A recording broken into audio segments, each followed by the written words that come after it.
ঘূর্ণিঝড় রিমালের বর্তমানে অনেক শক্তিশালী হয়ে ফিরে আসছে উপকূলের দিকে এবং ঘূর্ণিঝড় রিমালের সর্বশেষ অবস্থা আসলে অনেকটা দূরে থাকলেও যেভাবে শক্তি সঞ্চয়ের উপকূলের দিকে যেভাবে ঢেউ আকার আসছে আমরা দেখতে পাচ্ছি আসলে এতটা তৎপর ছিল না সাগর যেভাবে উতল দেখতে পাচ্ছি এতে বোঝা যাচ্ছে যে ঘূর্ণিঝড় রিমাল আসলে কতটা তাণ্ডব চালাতে পারে উপকূলে এসে সেটা এই বড় বড় ঢেউ দেখেই বোঝা যাচ্ছে।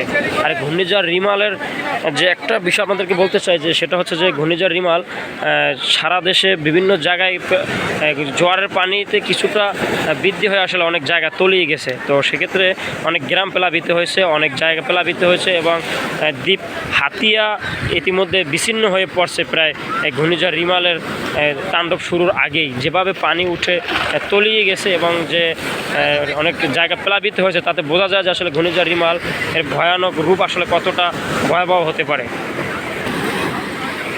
ঘূর্ণিঝড় রিমাল দেখার জন্য এখানে আসলে অনেক পর্যটক আসলে সেই জায়গাটিতে ভিড় করেছে এবং তারা এই ঘূর্ণিঝড় রিমালের স্মৃতি ধরে রাখার জন্য এখানে অনেকেই ছবি ফটো ভিডিও সেলফি তুলে আসলে তাদের সাথে মানিয়ে নিচ্ছেন এই ঘূর্ণিঝড়ের সাথে। তাদের মনে বিন্দু পরিমাণ কোনো ভয় নেই, নাই কোনো আতঙ্ক। তারা আসলে তাদের এই ঘূর্ণিঝড় রিমাল আসলে স্মৃতির জন্য ধরে রাখার জন্য বিভিন্ন জায়গায় পোস্ট করবে, বিভিন্ন জায়গায় ধরে রাখবে, সেজন্য তারা আসলে এখানে দাঁড়িয়ে আছেন। এখানে হাজার হাজার পর্যটক আসছে আসলে এই জায়গাটিতে ঘুরতে, তো তারা আসলে এই ঘূর্ণিঝড় রিমাল দেখার জন্য এখানে আসলে তারা মূলত আসছে।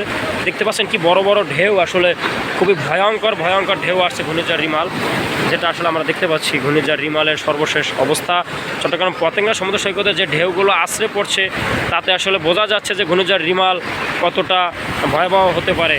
তো সেটা আমরা আমরা বুঝতে পারছি যে আসলে ঘূর্ণিঝড় রিমালের এখন যেভাবে তাণ্ডব চালাচ্ছে বা যে বড় বড় ঢেউগুলো আসতে পড়ছে এগুলো এর আগে ছিল না, হঠাৎ আসলে বৃদ্ধি পাচ্ছে ঘূর্ণিঝড় রিমালের সর্বশেষ এই ভিডিও আমরা দেখতে পাচ্ছি যে এত তুফানের আগে আমরা দেখি নাই, কিন্তু হঠাৎ করে বাতাসও বৃদ্ধি পাচ্ছে আর ঘূর্ণিঝড় রিমালের মাত্রা অনেক বৃদ্ধি পাচ্ছে। যত এখানে যেভাবে ঘূর্ণিঝড় রিমালের আমরা দেখতে পাচ্ছি যে এত তৎপর সাগরে এত উতাল, এটা আগে আমরা দেখি নাই। এখানে আমরা অনেকক্ষণ ধরে আসলে ইনভেস্টিগেশন করতেছিলাম ঘূর্ণিঝড় রিমালের সর্বশেষ খবর দেখার জন্য, তবে এত তৎপর আমরা এখন থেকে আমরা খুব হতবাক।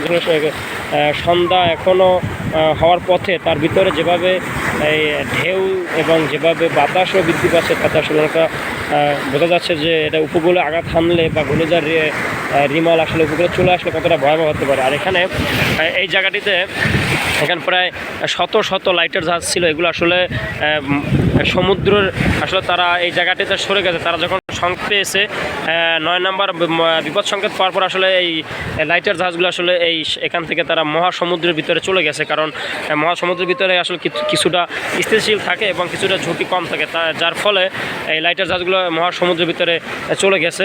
আর এখন আমরা কিছু দেখতে পাচ্ছি এগুলো খুবই কম দেখতে পাচ্ছেন। এখানে এক একটা ঢেউ কত বড় এবং কতটা দেখতে পাচ্ছেন যে আসলে ঢেউগুলো কীভাবে আসে উঠছে, খুবই ভয়াবহ আসলে অবস্থান যা আছে ঘূর্ণিঝড় রিমাল। দেখতে পাচ্ছেন কারণ ঢেউগুলো অনেক বড় আসলে ঘূর্ণিঝড় রিমালের এই ঢেউগুলো দেখে সবারই কাঁপন ধরে গেছে আসলে ঘূর্ণিঝড় রিমালের কতটা ভয়াবহ তাণ্ডব চালাতে পারে। দেখতে পাচ্ছেন এখানে যেভাবে ঘূর্ণিঝড় রিমাল আসলে এই ঢেউ চালাচ্ছে তাতে মানুষের মনের মধ্যে অনেকটা ভয় ধারণ করছে। দেখতে পাচ্ছেন এখানে অনেক পর্যটক রয়েছে জায়গাটিতে।